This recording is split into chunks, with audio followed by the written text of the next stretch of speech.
আসসালামু আলাইকুম ভিউয়ার্স, সবাই কেমন আছেন? আশা রাখি অনেক বেশি ভালো আছেন। এই যে আমার মেয়ে মারিয়াম অনেক খুশি, মহা খুশি সে।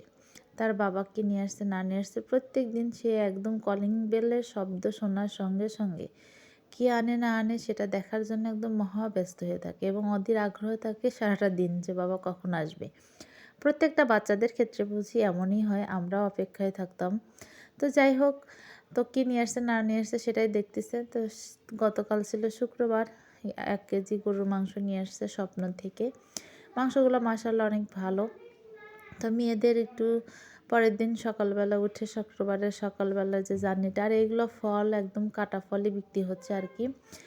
তো 50 টাকা দিয়ে 2টা প্যাকেট এরকম। তো ভালোই মাশাআল্লাহ, খারাপ না, খেতে অনেক মজার ছিল, ফলগুলো অনেক মিষ্টিও ছিল। রেডিমেড কাটা সব কিছুই। দিনে দিনে আর কত কিছুই হবে, মানুষ যে একদম অচল হয়ে যাবে না কেন? সব কিছু একদম রেডিমেড, একদম আলু ভর্তার থেকে শুরু করে সব একদম প্রসেস করা, খালি নিয়ে এসে বাসায় ভর্তা করা আর খাওয়া। সব কিছুই একদম উন্নত হচ্ছে। মানুষ যতই উন্নত হচ্ছে, কিন্তু মানুষের মন মানসিকতা মেন্টালিটি ততটাই লো হয়ে যাচ্ছে। কি আর বলবো? যাই হোক, ওগুলো আর কথা না। এবার বলি, মানুষের ধ্যান ধারণা চিন্তা চেতনার কোনো বহিঃপ্রকাশ হচ্ছে না, মানে সেটার উন্নতি হচ্ছে না। কিন্তু যুগ বা দুনিয়াটা অনেক আপডেট, অনেক এগিয়ে যাচ্ছে আর কি। এদিকে আমার বেসিং বাড়িওয়ালারা ভাড়াটিয়াদেরকে ভাড়া বাড়ি মানে মানুষ মনে করে না। এমন একটা বেসিংয়ের কল লাগায় রাখছে আর কি, প্লাস্টিকে। 2 দিন পর পরই নোংরা হয়। ওখান থেকে যদি আমরা কোনো খাবার পানি সংরক্ষণ করি, নিজেদের কেন জানি একটা ঘিন্না ঘিন্না ফিল হয়। তারপরে কিছু করার নেই, প্রতিদিন পরিষ্কার করে ওখান থেকে পানি ধরতে হয়। আর অবশেষে যে খিচুড়ি রান্না করলাম, এত মজার খিচুড়ি ছিল। সকালবেলার নাস্তাটাও সবাই মিলে শেষ করলাম।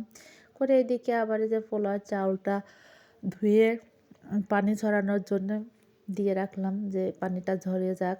তারপরে আমি যে কাটা বাছা সব কিছু করে কমপ্লিট করে তারপরে আসবো রান্না করতে আর কি। তা আমার রান্না বান্না ডেইলি ব্লগ আপনাদের যদি ভালো লাগে, অবশ্যই একটু পেজটা ফলো দিয়ে পাশেই থাকবেন। নতুন নতুন ভিডিও দেখতে পাবেন আপনাদের ফাতেমা আপুর। আর যদি না ভালো না লাগে, অবশ্যই ইগনোর করে চলে যাবেন, এই আর কি। আর এই যে আমার মাংস আর আলু, নতুন আলু দিয়ে কিন্তু মাংস রান্না করে খেতে কিন্তু আমার কাছে অনেক বেশি মানে মজা লাগে। যার জন্য আমি কিন্তু আলুটা দিই। আর আমাদের বাসায় মাংসের চেয়ে, বরাবরই বলে আসছি প্রত্যেকটা ভিডিওতে, আমার বাচ্চারা অনেক বেশি আলু পছন্দ করে। আর আমি তো আলুখোর। আপনাদের ভাইয়া বলে আলু ছাড়া তুমি কিছুই বোঝো না। আমি যেমন দেখতে আলুর মতো, আলুটা অনেক বেশি পছন্দ করি ভাইয়া আপুরা। যাই হোক, মোটা মানুষ বলে আপনারা আর লজ্জা দিয়েন না, কারণ স্বাস্থ্য আল্লাহর দান। হেলদি স্বাস্থ্য অনেকেরই হয় না। তো আলহামদুলিল্লাহ, আমি অনেক বেশি হ্যাপি। আল্লাহ আমাকে যেভাবে সৃষ্টি করছেন, এভাবে যেন আল্লাহ সুস্থ সুন্দর রাখে, বাচ্চা কাচ্চা স্বামী সন্তান নিয়ে অনেক বেশি ভালো থাকি। তো যাই হোক, অবশেষে আমার এই যে মাংসগুলো ধোয়া পরিষ্কার করা সব কিছু শেষ। সব কিছু ময় মশলা যেটা আর কি আমাদের রেগুলার মশলা টশলা ব্যবহার করি, সেগুলোই আর কি দিচ্ছি। আমাদের এখানে আর মানে ভিন্ন কোনো মশলা ব্যবহার করি না। মাংসের যে মশলাগুলোই, সেগুলোই আর কি দেওয়ার চেষ্টা করি। আর রান্না টান্না আসলে আমার বাচ্চারা খেয়ে আলহামদুলিল্লাহ অনেক খুশি, বলে আম্মু ভালোই হয়। তো আমার বাচ্চাদের টেস্ট বা অনুযায়ী আমাকে রান্না করতে হয়। তো আপনাদের আসলে কেমন লাগে জানি না। তবে আমি রান্নার ভিডিও বা রেসিপিও শেয়ার করি না। আমি জাস্ট আমি যেমন করে রান্না করি সেই জিনিসগুলোই আপনাদের মাঝে একটু তুলে ধরার চেষ্টা করি, এই আর কি। তো যাই হোক, ভয়েস দেওয়ার সময় আসলে কণ্ঠটা কেমন যেন হয়ে যাচ্ছে, ভয়েসটা আসলে স্লো হয়ে যাচ্ছে। আর অনেক জোরে কথাও বলতে পারতেছি না, কারণ প্রচণ্ড ব্যথা শরীরে, মানে আমার কোমরে এত পরিমাণ ব্যথা করতেছে যে আমি অসুস্থ অবস্থায় ভয়েস দিচ্ছি। জানি না এত অসুস্থতা কেন আল্লাহ আমাকে দেয়, হয়তো আমাকে পরীক্ষা করে বিভিন্নভাবে। রোগ শোক বালা মুসিবত এগুলা বলে আসলে দিয়ে মানুষের ইমান পরীক্ষা করে। আল্লাহ হয়তো আমাকে অনেক বেশি পছন্দ করে, যার জন্য আমাকে অনেক বেশি বিপদ আপদ রোগ শোক এগুলোর মধ্যেই রাখে। তো ভাই আপুরা, আমার জন্য অবশ্যই একটু দোয়া করবেন সবাই, যাতে আমি সুস্থ থাকি, সবসময় আমার বাচ্চা কাচ্চাকে নিয়ে একটু ভালো থাকি। আর এই যে মাংসটা মানে মাখিয়ে রেখেছিলাম, সেটা এখন সুন্দর করে তেলে দিয়ে দিলাম। এভাবে কষিয়ে কষিয়ে মাংসটা রান্না করব।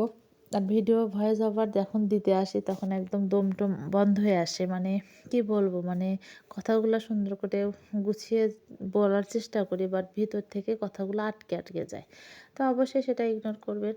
আর এই যে আমার রান্না ফাইনাল লুকটা আসলে কেমন হয় অবশ্যই জানাবেন আপনারা, যারা আমার ভিডিওটা কন্টিনিউ দেখেন, ভাইয়া আপুরা, যে যেখান থেকে দেখবেন অবশ্যই আমার পেজটা একটু শেয়ার দিবেন, ফলো দিবেন।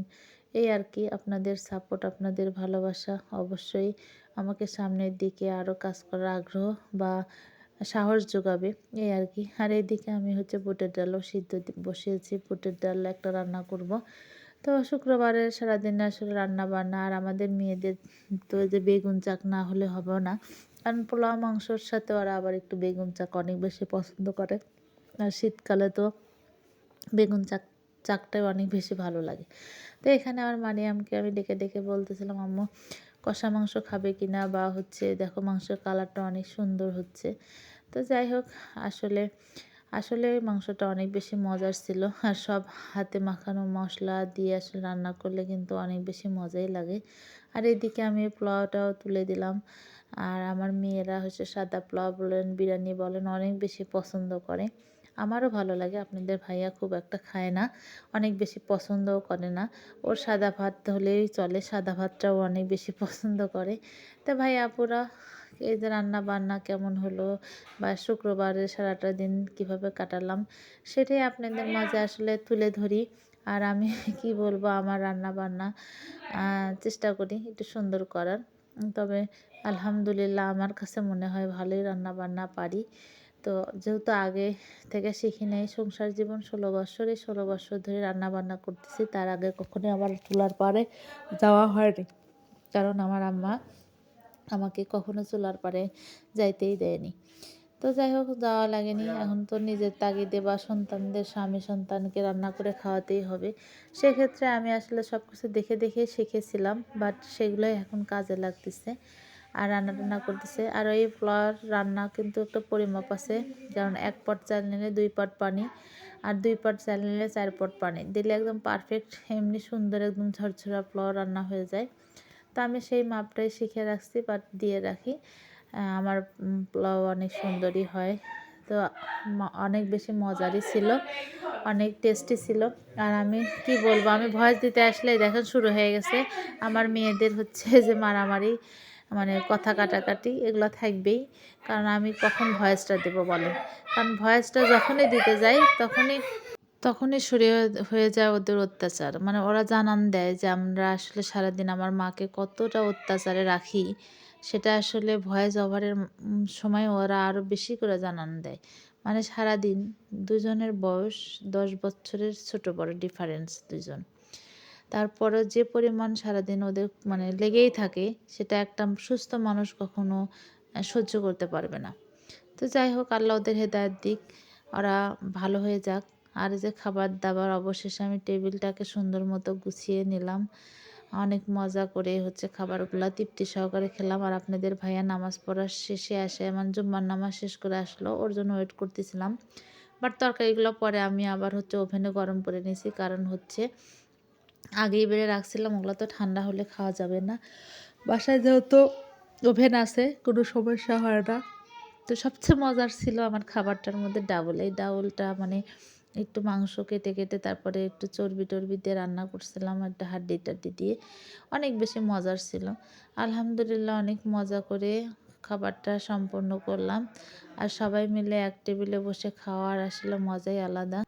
আলহামদুলিল্লাহ অনেক মজা করে খাবারটা শেষ করলাম।